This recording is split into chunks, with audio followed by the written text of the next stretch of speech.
Nagpahayag ng pagkadismaya ang miyembro ng Baguio City Council sa isinagawang session noong Agosto 18, 2025 dahil wala ang mga pangunahing opisyal mula sa tanggapan ng Department of Public Works and Highways Cordillera at ang Baguio City District Engineering Office. Sinasabing halos walang silbi ang investigasyon dahil hindi makapagbigay ng makabuluhang sagot o dokumentasyon ang mga kinatawang dumalo. Madali naman sagutin yun eh. Magkaano? Wala kayo hindi nyo alam?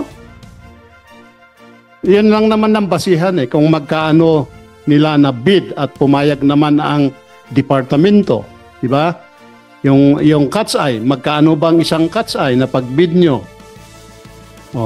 Diba yun lang naman ang hinihingi namin. Magkaano ang presyo? Kasi ang lumalabas mukhang overpricing. If you buy one cat's eye, ordinarily, you can buy that at 1,800. Pero sa bidding, binid nila ng almost 11,900 sa opisina nyo. Totoo ba yun? Sa ginawang session, layuning imbestigahan ang di umano'y overpricing sa ilang proyekto sa infrastruktura sa lungsod, kabilang ang mga ilaw sa kalsada tulad ng cat eyes highway lights, yellow road barriers, solar-powered streetlights at rock netting installations. Unang sinabi ng Regional Director ng DPWH CAR na hindi sila makakadalo sa itinakdang forum dahil sa time constraints at earlier prior commitment. Dumalo raw kasi siya at ang iba pang management committee sa isang conference sa Maynila mula Agosto 18 hanggang Agosto 20. Ayon kay Zarate, ang pagtalakay sa hinihinging presentasyon ay hindi nila magagampanan sa nasabing session at binanggit na kulang sa oras at mga restriction dahil sa isinasagawang audit.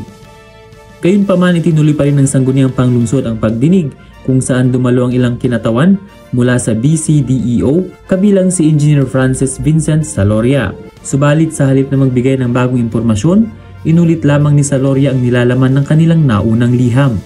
Aniya ang mga dokumento at datos na hinihingi ay bahagi ng kasalukuyang audit at review ng COA at idinagdag pa niyang ito'y protektado sa ilalim ng Article 9D, Section 2 ng 1987 Constitution at iba pang COA circulars. Nangako siyang ibibigay ang mga resulta sa oras na ito'y maging pinal at aprobado ng DPWH Central Office.